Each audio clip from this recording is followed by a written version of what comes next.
Hey everyone, in today's lesson I'd like to talk about how you can fracture a geometry and then assemble it back. So here in 3DSMAX and tyflow particle system, we're creating such an effect, alright, which is not very complicated, and tyflow gives you some ease actually to work with data.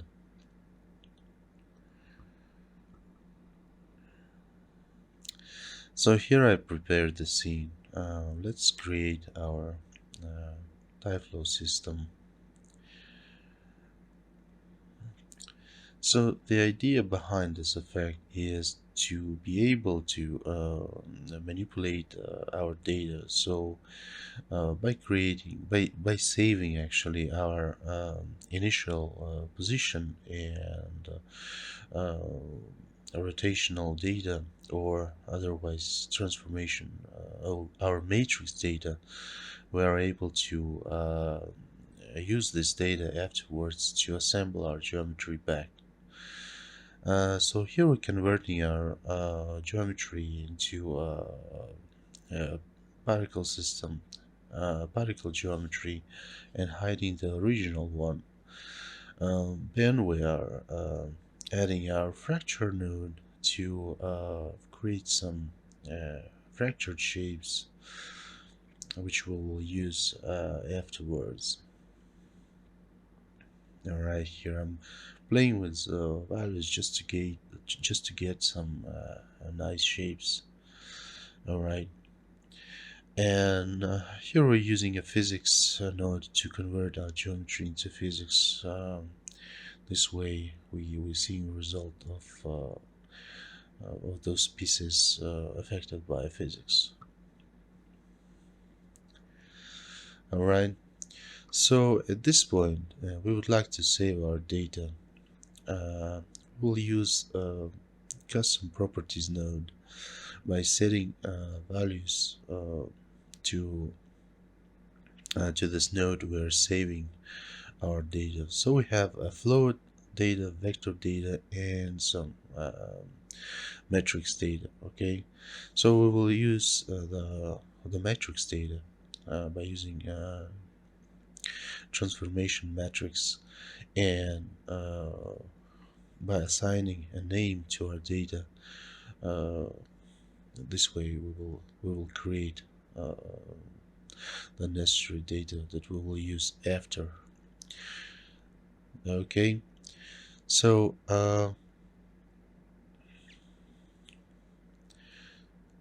to switch actually from one event to another, we'll use a time event, and to locate our geometry back into previous position, we will use the find target node. Alright, in a find target node, in a target location and target alignment, we will use our created data uh, to uh, to assemble our geometry back.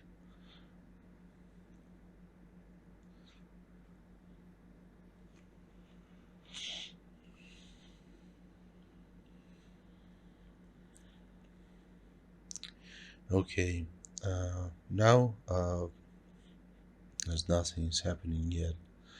So now we will change our uh,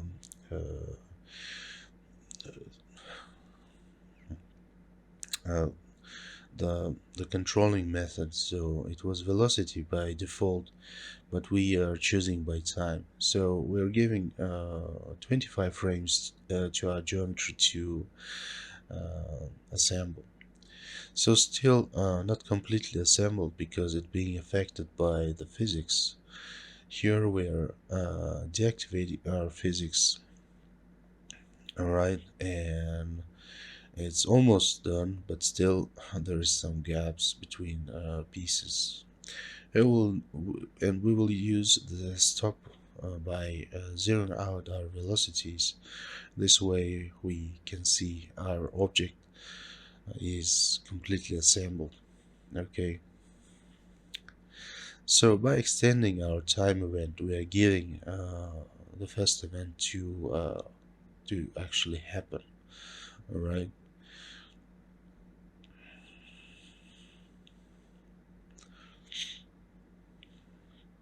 Here, playing with the values, we just getting some right time to assemble our geometry. And also, as you see, our geometry is very behaving very hard to assemble itself. All right. So to fix this, we will tweak our fine target interpolation the parameter to get a smoother transition um, between uh, original placement and current placement. Okay, so as you see, we have a smooth transition between two values. So this is the main purpose of the effect, but I decided to go a little bit further and created some additional forces to have a more interesting effect.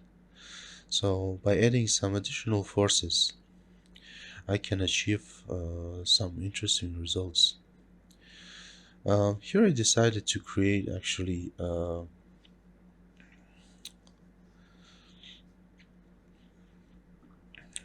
some additional forces.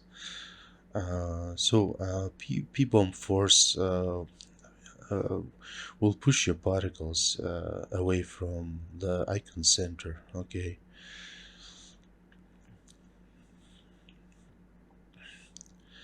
and here I'm playing with the values just to get the right result. Okay,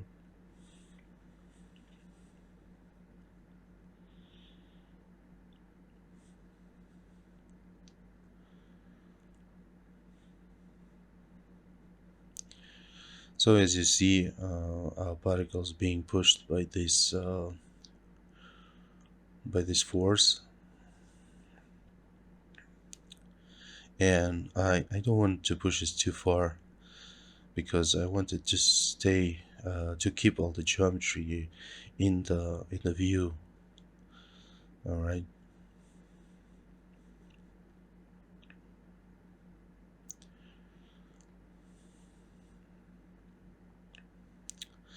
So here I'm creating an additional event between two main events as uh, as the uh, as the event which affects additionally as it works as a transition, I should say.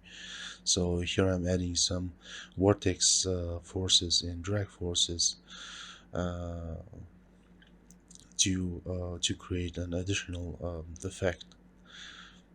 All right. Here again, I'm tweaking some values so I could have some uh, red effect onto the particles. All right.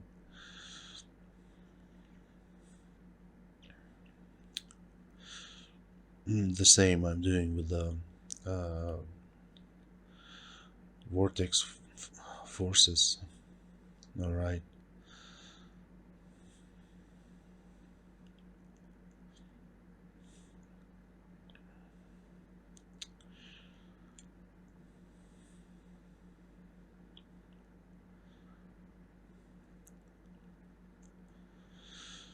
All right. So here we have our event, uh, which contains all those forces, and by using the time values, we are switching to this transitional event. All right.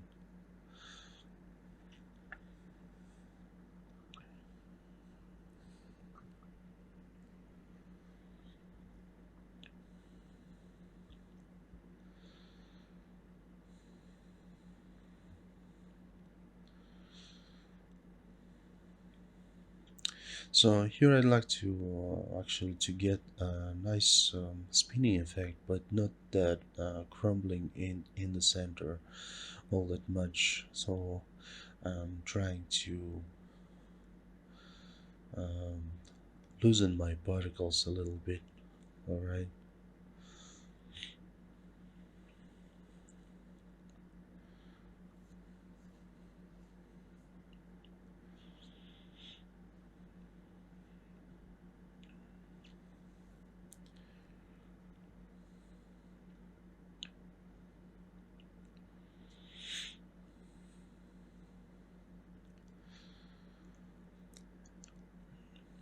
All right. After I'm satisfied with the effect, I'm creating a property test, and here I'm using the position Z as a switcher. Okay. So uh, I I want my particles to exceed a certain value on the z-axis, and then when it exceeds this value, it will switch to the last event, which is assembling our geometry into previous state. Okay.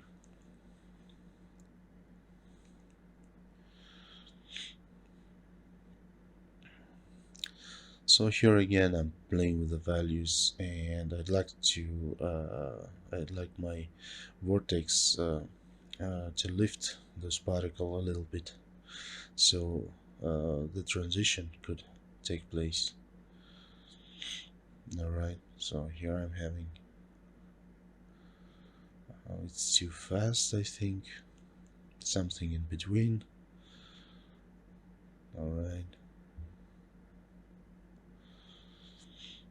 Um, and this time it's slow, so we'll uh,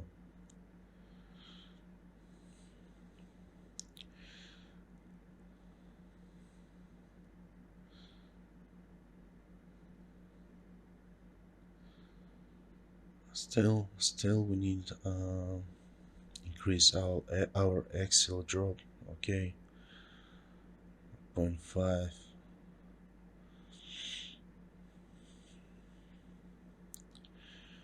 All right, which is good, but maybe again a little bit faster. Something in between. 25. Yeah, I think this is a good value.